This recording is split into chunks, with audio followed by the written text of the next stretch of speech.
Haay, akkam jirtuu jaalatamtootaa fi kabajamtoota maatii Waaqayyoo, akkam nagaa keessanii? Anis nagaa kooti, galata Gooftaa.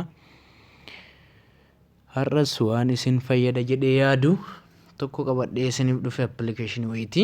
Appilikeeshiniin kuni baay'ee isin fayyaduu danda'a jedhee yaada, ittis gammaduu dandeettani.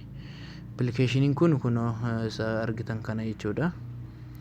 Appilikeeshiniin kun isin fayyaduu danda'a, buufattanii itti fayyadamuun isinirraa eegama jechuudha.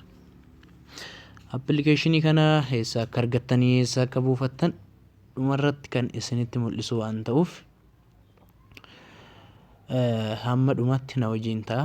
Namoonni chaanaalii kiyyaaf addisii taatan subscribe, like, share gochuun hin dagatina. Akkasuma viidiyoo kana hamma dhumatti daqiiqa 3 ol naaf daawwadhaa. Goddanyoota jaalataniif share naaf godhaa jechuudha. Kanaaf appilikeeshiniin kun baay'ee isin fayyada. Garuu nama miitanii fi miti nama ittiin fayyadamtan haa barattaniif qabadhee isiniif dhufe waan ta'eef. Appilikeeshiniin kun faayidaan isaa yoo maalidha jettanii na gaafattan, appilikeeshiniin kun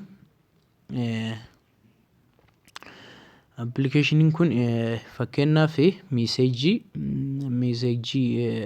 FB ta'ee, telegiraamii, waatsaappii ta'ee, iimoo ta'ee, misejii yeroo isinis seene jedhe yoo iimoo isaa irra seentanii akka oonlaayinii irra namni isin argine yoo barbaaddan ta'e as keessa seentan jechuudha.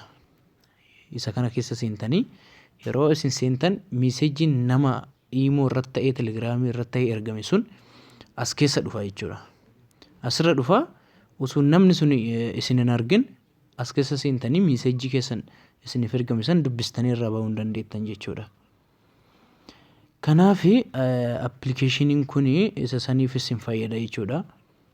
Yoo misejii abbaa barbaadda san dubbisuu yoo barbaanne appilikeeshiniin kun isin fayyada. Saniif warroonni chaanaalii kootiif addisii taatan subscribe, like, share gochuu hin dagatina. Jaalala Waaqayyoo waliin isin gaafadha jechuudha. Amma gara hojicha appilikeeshiniitiin lumna jechuudha. Appilikeeshiniin kun akkam akka itti fayyadamtan kan isin mul'isu ta'a. Na wajjin ta'a hamma dhumatti jechuudha. Akkasuma daqiiqa 5 ol naaf daawwadhaa isiniin jedha. Daqiiqa 5 ol jedha, 3 ol naaf daawwadhaa kabajamtoota koo. Ishii na wajjin ta'a. Amma gara hojiitti lumna. Akkuma buufattanii kaataniin hin seentanii yeroo isin seentan akkanatti isiniif fida jechuudha. Waan takka daataallee isin hin gaafatu, waan takka waayifaan minaan jettanii wanti itti rakkattan hin jiru jechuudha. Yeroo isin daataa bantan misejiin namoota sanii waan barbaaddan irra dhufe asirra isinii kuufama jechuudha. Kanaati appilikeeshinii kana yeroo seentan akkanatti isin seensisa. Appilikeeshiniin kun akkasii isin seensisa jechuudha. Appilikeeshiniin kun oonlaayinii isin fayyadamtan hundumaayyuu of keessatti hammata jechuudha. Warroota misejii barreessuu dandeettanii hunduma as keessa isin hammatee jira. Gubbaa kanarra fakkeenyaaf jechuudha. Fakkeenyaaf kunooti iddoo kanarratti dhiifama garuu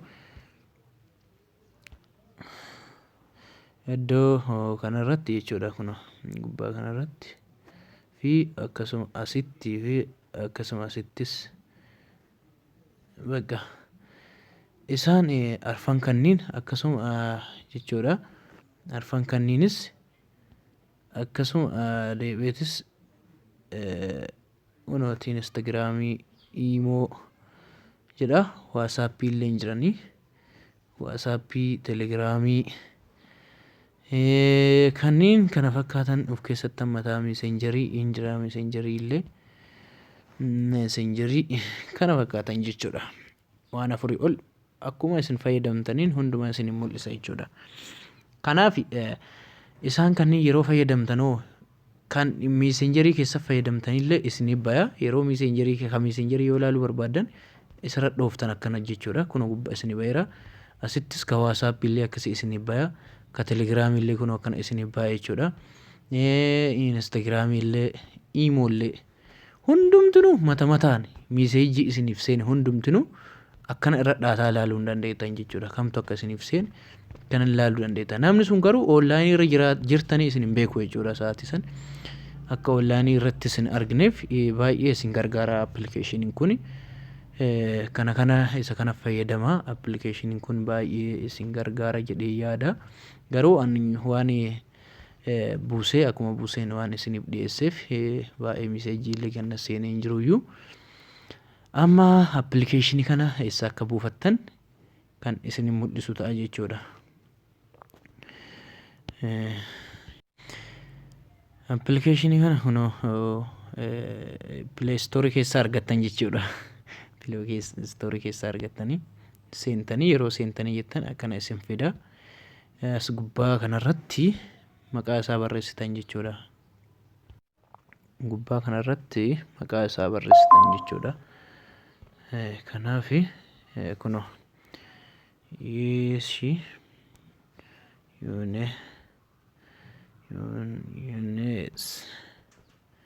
yuunees jettanii barreessitanii achiin booda search gootan jechuudha.